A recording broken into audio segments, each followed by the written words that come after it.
On parle de 25% de coûts budgétaires dans les budgets des établissements publics de l'enseignement supérieur. Confirmez-vous d'abord cette information?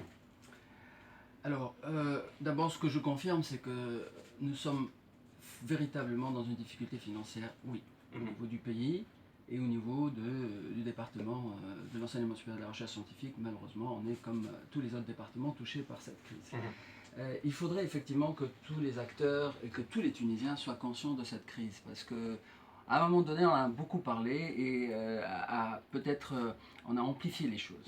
Aujourd'hui, c'est une réalité. C'est une réalité. Nous sommes dans une difficulté énorme qui est la conséquence du trouble économique, on va dire, que la Tunisie subit depuis 5 ans. Donc, c'est une réalité. Alors maintenant, qu'est-ce qu'il faut faire? Moi, je préfère toujours orienter sur la solution et puis la réflexion. La crise, elle est là. Il n'y a pas autant d'argent qu'avant. L'État passe par une période difficile. J'espère que le plan de relance économique qu'on est en train de mettre en place, que le gouvernement de l'Union nationale est en train de mettre en place, va donner ses fruits d'ici quelques mois, quelques années. Mais en attendant, il ne faut pas se croiser les bras. En attendant, il faut être original, il faut être créatif, il faut être innovateur. Il faut aller chercher aussi de l'argent ailleurs. Oui. C'est ça, en fait, l'état d'esprit dans lequel on est. Ailleurs où? Ça, c'est la question. Pour l'enseignement supérieur et la recherche scientifique, il y a 2 pistes intéressantes à voir. La première, c'est l'ouverture sur l'international. Aujourd'hui, nous avons beaucoup de partenaires qui cherchent à se rapprocher de la Tunisie et qui sont prêts à investir, notamment dans l'enseignement supérieur et la recherche scientifique. Et ces gens-là... Privé Public comme privé. Oui. Public comme privé. À l'international, il y a les deux. Il y a les deux, ça dépend des pays. Il y a des pays où ils viennent plutôt avec des investisseurs publics et il y a des pays où c'est plutôt privé. Mais peu importe, l'idée, lorsqu'il s'agit de chercher des fonds à l'international, c'est d'avoir des projets viables, des grands projets. Des projets vraiment qu'on peut partager avec eux dans la recherche, dans la mise à niveau de l'enseignement supérieur en général. Ça, c'est la première piste. La deuxième piste, c'est le secteur privé tunisien. On a beaucoup parlé pendant des années sur le rapprochement entre le secteur public et privé. Nous l'avons, il y a quelques expériences, vous avez cité tout à l'heure l'expérience d'HEC, mais elle n'est pas unique, il y en a d'autres. L'idée, c'est que quand les institutions savent parler le langage du privé, se rapprochent du privé, le partenariat est possible et c'est un partenariat gagnant-gagnant et non pas l'un qui remplace l'autre. Mais il faut qu'on soit bien d'accord. Donc voilà, il y a le rapprochement vers le secteur économique qui, lui, est intéressé par le produit parce que c'est lui qui va faire, en fait, qui va employer les futurs diplômés que nous allons sortir de l'université, mais en même temps, il est prêt à investir, et puis l'international. On parle de la gouvernance aussi au sein de ce département, comme on parle de la gouvernance au sein de tous les départements, de tous les ministères, et la question aussi qui se pose, qu'allez-vous faire pour une bonne gouvernance de votre département? Il y a beaucoup d'argent qui circule au niveau de l'enseignement supérieur, au niveau des laboratoires, au niveau des budgets qui sont alloués. Et cette question, outre le fait qu'elle m'interpelle sur une autre question que je poserai tout à l'heure par rapport aux états généraux de l'université et forcément donc de l'autonomie de l'université, mais je resterai sur ma question, qu'en est-il de la gestion de votre département, la gouvernance à ce niveau-là? La bonne gouvernance, c'est un axe important, stratégique, et je l'ai annoncé dès les premières interventions que j'ai pu faire dans les médias, et j'ai dit que la bonne gouvernance allait être un axe principal de mon mandat. Pourquoi? Parce qu'on ne peut pas faire de réforme si on n'a pas une administration performante, une administration au service de cette réforme. Il y a beaucoup de bonnes idées dans la réforme, tout le monde parle de la réforme depuis des années, mais on n'arrive pas à avancer au niveau de la mise en place, de l'opérationnel. Pourquoi? Pour des raisons. La première, c'est un problème de méthode et de gouvernance pratique de l'administration. Et la deuxième, c'est que tout le monde doit participer. On ne peut pas faire de la réforme à bureau fermé avec quelques personnes savamment choisies, on va dire. On ne peut pas dire autre chose. Mais il y a eu des états généraux auparavant qui ont été validés par Sitofir Tejlassi lorsqu'il était en place comme ministre, mais ces états généraux n'ont jamais donc pu avoir le jour. Oui, ben voilà, c'est une question de gouvernance, parce que c'est ce que je viens de dire. Les bonnes idées ne manquent pas. Oui. On ne va pas réinventer la roue. L'idée principale, c'est de savoir bien gouverner, de savoir faire travailler les gens ensemble. Ce qu'on a peut-être perdu ces dernières années, c'est de savoir travailler ensemble.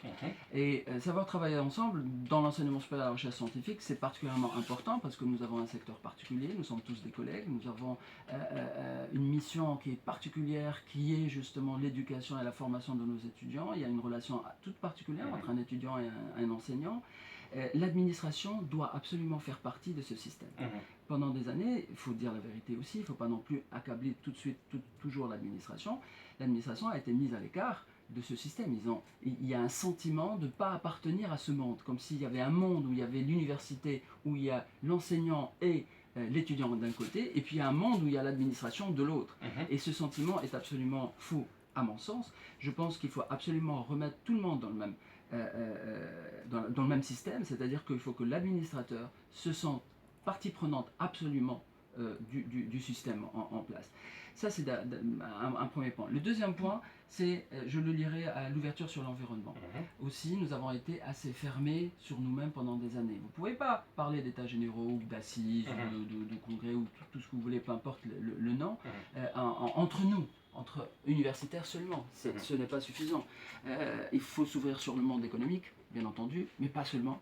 Le monde culturel, extrêmement important pour l'ouverture d'esprit de nos jeunes, sur le monde social, parce qu'aujourd'hui il y a une dynamique extraordinaire dans la société civile qu'il faut absolument intégrer dans l'université. Il ne faut pas qu'il y ait deux mondes parallèles. L'université doit vivre au rythme de sa société.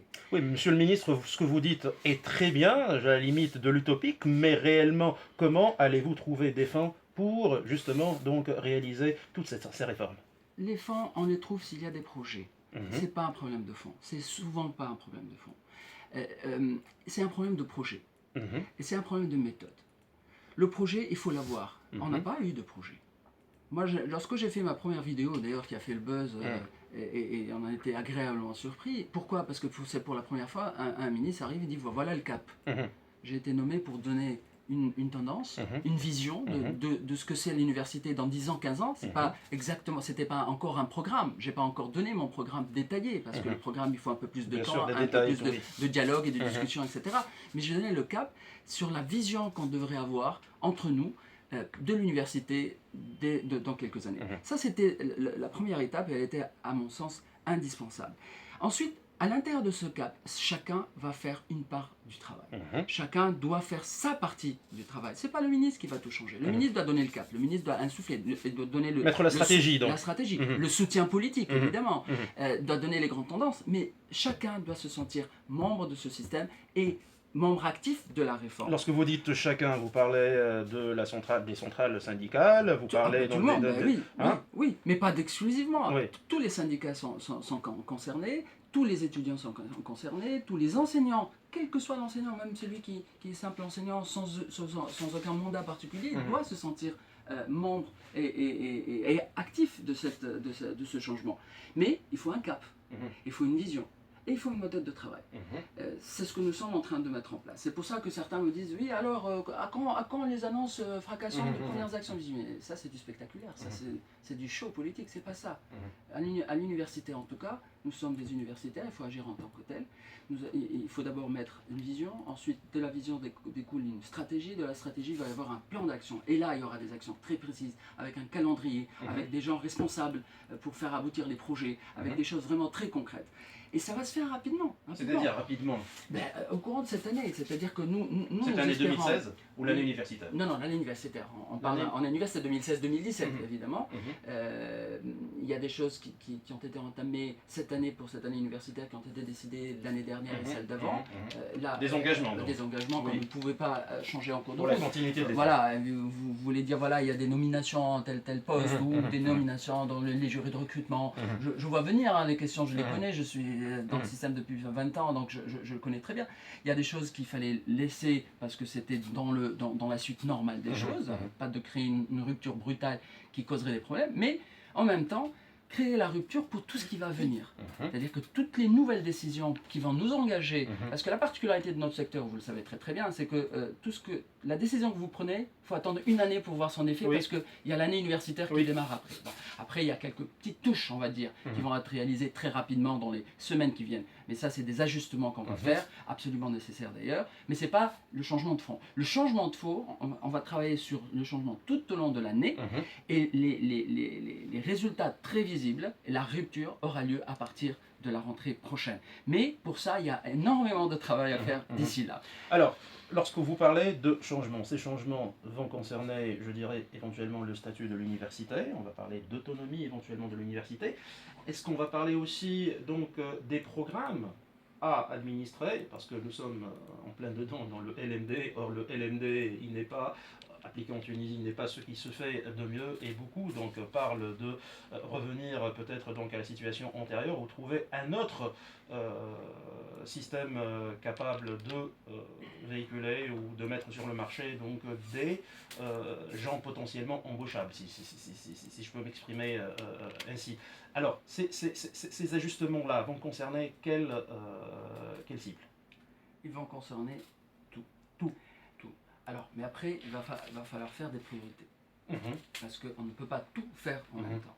Alors, quelle est la vôtre? Alors, non, attendez.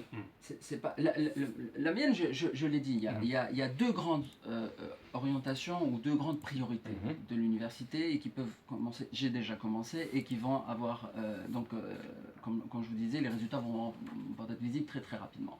Les deux axes, c'est la bonne gouvernance, on vient d'en parler, très très important. Et le deuxième axe, c'est l'ouverture sur l'environnement. Bon. Et les deux axes vont converger vers un objectif noble plus grand, c'est l'amélioration de la qualité de l'université, évidemment. Bon. Et si on améliore la qualité, si on va vers l'ouverture et on va vers une gouvernance qui soit vraiment de bonne qualité, l'employabilité sera automatique. L'idée, c'est pas, nous on ne travaille pas pour l'employabilité, on travaille pour faire une formation qui soit favorable à l'employabilité. Toute la nuance est là. Donc, mais c'est ça l'objectif principal. Alors maintenant, ça c'est l'orientation, ça c'est la grande stratégie, les grands axes de la stratégie. Maintenant, c'est pas au ministre seul de dire je vais faire ça, ça et ça et ça et l'imposer aux gens. Ce n'est pas ça le système démocratique. Ce n'est pas votre méthode. Voilà, ce n'est pas ça la méthode. La méthode, c'est d'aller vers la concertation, mais la plus large possible, où tous les parties prenantes de l'université doivent avoir leur place, y compris l'étudiant qui a été absent pendant un moment dans les discussions concernant la réforme, et tous les représentants officiels, tous les gens, toute personne qui pense avoir un plus, qui pense avoir quelque chose qui peut apporter à la réforme, doit pouvoir avoir sa place dans cette... Donc l'idée, c'est de mettre en place. Aujourd'hui, la phase de diagnostic, pour moi, est terminée. Ça fait plus de 5 ans qu'on parle du diagnostic de qu'est-ce qu'il faudrait faire, etc. Il y a énormément d'idées intéressantes sur la table aujourd'hui. Maintenant, il faut passer à la phase d'action, à la phase de l'opérationnalisation. Mais qui dit opérationnalisation, dit des prérequis. Il y a des choses qui ne peuvent pas se faire avant d'autres. Dit un calendrier de mise en place. Il y a des choses qui peuvent se faire en 6 mois, en 1 an, et d'autres qui peuvent se faire en 5 ans. Donc ça ne sera peut-être pas moi qui vais le faire, mais je dois les initier avec les équipes qu'il y a en place en ce moment. Donc l'idée de la mise d'un plan d'action, c'est un peu plus complexe que certains veulent bien le dire. Parce que quand on parle, par exemple, je prends un des exemples que vous avez cité, l'autonomie de l'université. On est tous d'accord sur le principe de l'autonomie. Il faut absolument aller progressivement vers une certaine autonomie. Mais la question, c'est de quelle autonomie parlons-nous? Il y a plusieurs niveaux de l'autonomie. L'autonomie scientifique, académique aujourd'hui, il est presque acquis. On oublie de le dire. Aujourd'hui, personne n'intervient dans le choix des enseignants pour les cours, pour le choix des méthodes, etc. Au niveau des universités et des écoles. Au niveau des universités et des écoles, par exemple. On oublie de le dire. Elle y est déjà, cette autonomie. Maintenant, on parle aussi, là, par contre, l'autonomie administrative et financière, elle est un peu plus complexe aujourd'hui. Alors, il y a une tendance pour aller vers le PST, qui est une forme qui donne déjà un niveau d'autonomie qui est intéressante, mais peut-être pas suffisante. Donc, on va commencer par ça déjà pour agir, et puis aller réfléchir sur comment aller encore plus loin. Lorsque vous dites le PST, est-ce que vous pouvez expliquer à nos auditeurs? Le PST, c'est l'établissement public à caractéristiques techniques, où en fait, ça donne une certaine autonomie dans la gestion financière des établissements, et le contrôle se fait a posteriori plutôt qu'a priori. D'accord.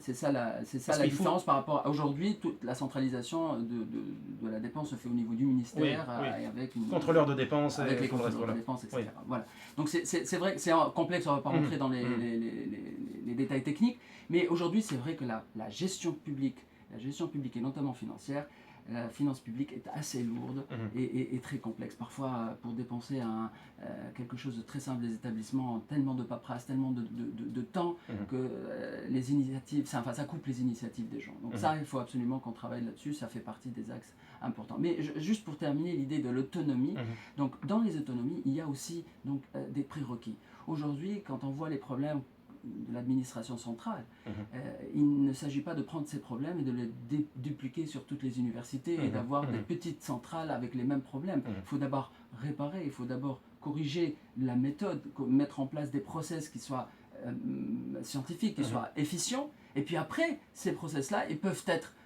dupliqués dans toutes les universités avec les ressources humaines nécessaires.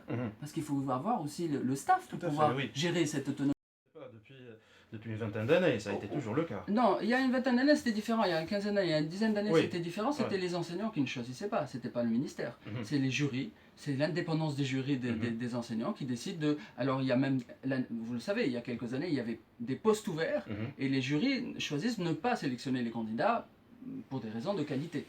Ça, c'est un choix académique, c'est autre chose. Moi, je parle du choix politique, du choix administratif, c'est autre chose. Le choix administratif aujourd'hui, l'année dernière, le ministère de l'Enseignement supérieur a demandé 800 ouvertures de postes d'enseignants. Sur ce dernier point, excusez-moi monsieur le ministre, sur ce dernier point aussi, il faut le dire que ceux qui ne recrutent pas sont ceux qui ont enseigné, donc ceux qui ne veulent pas recruter. Ça aussi, il faut leur imputer ça. Oui, à analyser, effectivement, à analyser. Mais la situation d'aujourd'hui est différente. Elle est radicalement différente. Aujourd'hui, on n'arrive plus à ouvrir les postes pour des raisons budgétaires. D'accord. Je vous donne le chiffre de l'année dernière. L'année dernière, c'est pour ça que d'ailleurs le recrutement n'a pas encore commencé. Vous vous rendez compte, c'est-à-dire qu'on est déjà au début de l'année universitaire 2016-2017 et on n'a pas encore les enseignants de cette année. Pourquoi? Parce que l'ouverture des postes s'est faite très tardivement, parce que la négociation avec le ministère des Finances s'est faite très tardivement. Notre ministère, l'année dernière, avait demandé 800 postes ouverts pour les enseignants, tous grades confondus. Nous n'avons obtenu que 400 après une négociation très hard avec les autorités ministère des Finances, etc. Donc, c'est pour dire la difficulté financière aujourd'hui. Donc, aujourd'hui, la situation est un peu différente. Maintenant, la question des contractuels, c'est un problème stratégique. Nous n'avons jamais corrélé le recrutement de l'université avec l'inscription au doctorat. On a laissé libre cours à l'inscription au doctorat de manière incontrôlée, en nombre et en qualité. Quand je dis en qualité, c'est-à-dire dans les disciplines où on a besoin, où on a des besoins, et dans des disciplines où on n'a pas de besoin, donc il n'y a eu aucune restriction, aucune orientation stratégique dans ce sens-là. Et en même temps, on n'a pas réalisé que le nombre d'étudiants baissait et que le recrutement dans l'université allait de manière très importante baisser. Quand on voit le nombre de postes ouverts il y a à peine 5 ou 6 ans et aujourd'hui, c'est un changement radical. On n'a pas vu venir ça parce qu'il n'y avait pas, encore une fois, je disais tout à l'heure, la stratégie. Pourquoi la stratégie c'est important? Parce que ça nous permet d'anticiper.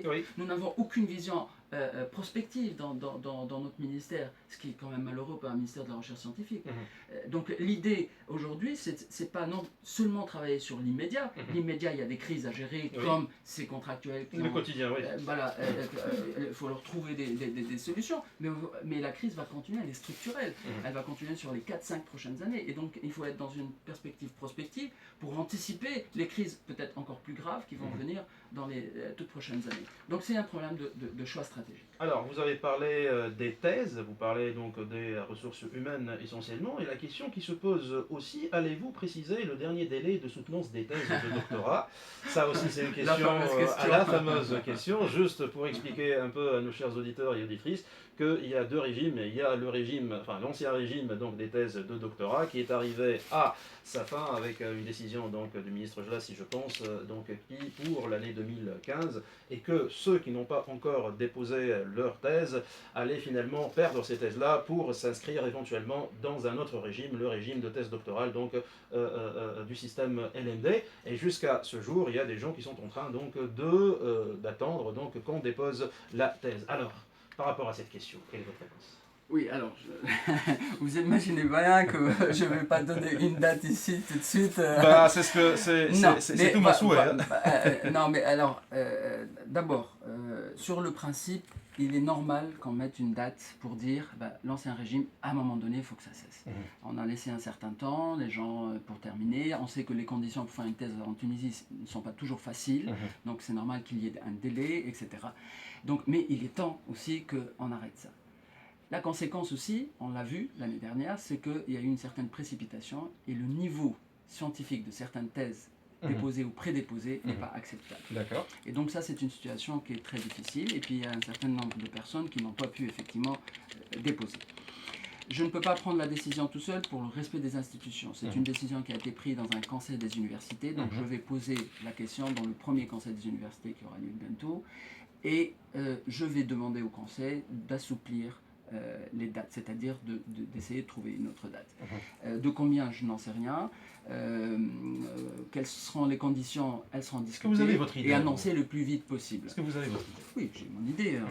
J'ai en discuté avec les collègues. En tout cas, il faudrait trouver une solution parce que le nombre de nos chers doctorants en difficulté est assez important quand même, donc on ne peut pas ignorer cela.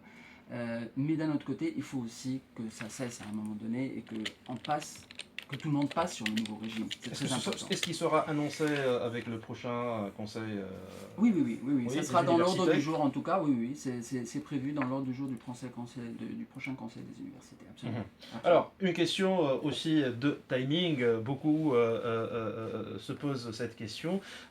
Pour ceux, donc, est-ce qu'il y aura un planning? Est-ce on va faire coïncider le planning de l'enseignement des vacances de l'enseignement supérieur avec celui de l'enseignement secondaire? Beaucoup de collègues posent cette question-là, parce que s'il n'y a pas ce planning-là, donc forcément ils ont trouvé une difficulté énorme à gérer donc les vacances de leurs enfants. Par rapport à cette question, monsieur le ministre? Je comprends, moi-même j'ai des enfants. Oui, tout à fait. Le problème c'est que nous n'avons pas changé de calendrier. Oui. Le calendrier universitaire est le même. C'est le calendrier donc, du primaire et du secondaire qui a changé. Et donc nous on ne peut pas se permettre, et vous le savez très bien, on ne peut pas se permettre d'avoir un calendrier du type réformateur qui a été mis dans le secondaire, qui s'applique à des enfants. C'est un calendrier qui veut que les enfants s'essoufflent très rapidement et qu'ils ont besoin de plus de vacances avec un rythme soutenu de 5 semaines de cours avec une semaine de vacances.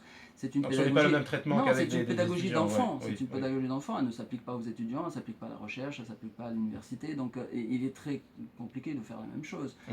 Après, j'ai discuté avec mon collègue ministre de l'Éducation pour essayer de faire coïncider au moins une partie. Nous sommes en train de voir ça. Il y a eu déjà un petit changement dans le calendrier, si vous avez remarqué.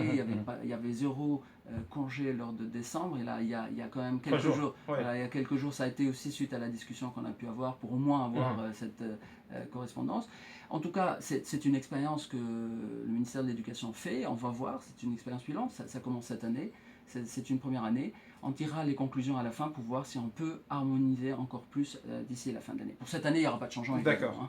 On va profiter de votre présence pour parler aussi de l'enfant pauvre, je dirais, de l'enseignement supérieur, la recherche scientifique. Et Dieu sait si cette recherche est très importante en matière de budget, en matière, donc, je dirais, d'acquis pour la Tunisie, la notoriété de la Tunisie qui est en train donc de dégringoler d'année en année dans les classements des universités à travers le monde. Je ne dirais pas uniquement le monde, mais même dans le monde arabe et dans le continent donc africain. Par rapport à ce sujet de la recherche scientifique, monsieur le ministre, quelle est votre vision? La situation n'est pas aussi catastrophique que vous semblez le dire, cher Anis. Parce que de l'argent, il n'y en a pas beaucoup, on l'a dit tout à l'heure, mais il y en a quand même. On peut obtenir encore plus d'argent avec l'ouverture dont on parlait tout à l'heure, grâce à des projets intéressants. Là où le bas blesse, c'est le fonctionnement de toutes les structures de recherche émiettées et la visibilité de la carrière d'un chercheur. C'est ça les deux, à mon sens, les deux souvent points soumises à noirs. des égos très importants donc de ceux qui gèrent.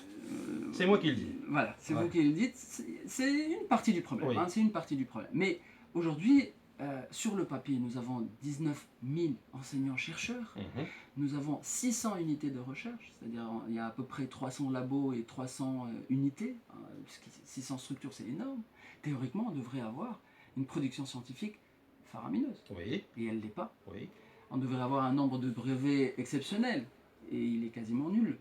Et donc c'est très grave, parce qu'on n'a pas de carrière de chercheur. Aujourd'hui, et je l'ai dit à plusieurs reprises, et je le répète aussi, ce n'est pas normal qu'il n'y ait aucun avantage à ce que le chercheur puisse être productif. Aujourd'hui, un enseignant qui fait de la production scientifique et un autre qui ne le fait pas, il a le même salaire à la fin du mois, les mêmes avantages, exactement la même. Ça, c'est inacceptable. Il doit galérer pour avoir donc un billet d'avion pour aller présenter donc dans une conférence internationale. Par exemple.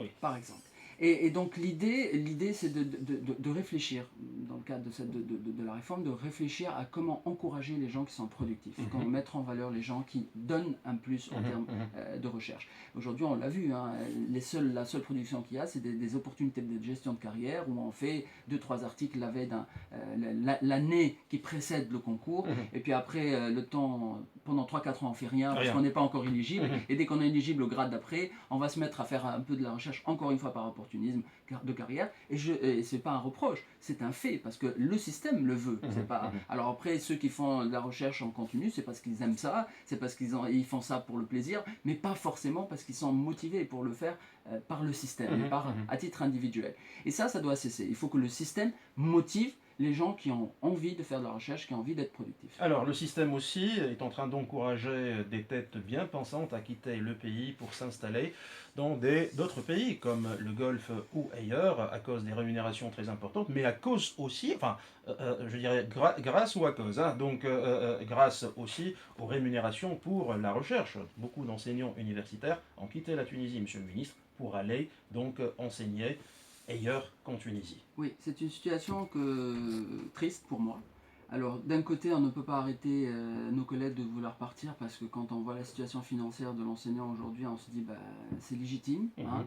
D'un autre côté, ils vont là-bas. D'abord, nous, c'est une perte importante pour nos universités. Aujourd'hui, le taux d'encadrement baisse, et surtout quand même les universitaires d'une certaine expérience. Aujourd'hui, c'est pas que les jeunes, hein. Il y a des jeunes qui partent, mais il y a aussi des gens avec beaucoup d'expérience qui partent. Donc c'est une perte énorme pour l'université tunisienne en termes de taux d'encadrement, en tout cas momentané, je l'espère. Et puis en plus, ils ne vont pas tous pour des postes extraordinaires. Il faut le dire, là, c'est la vérité. Ils vont pour des raisons purement financières. Et c'est malheureux. C'est malheureux. Alors il va falloir revoir tout ça. Je pense que le système, avec la réforme, le système sera plus attractif et naturellement les gens partiront moins. Mais ceux qui partent, moi, mon conseil, c'est que ceux qui partent, ils ne doivent pas couper les ponts. C'est ce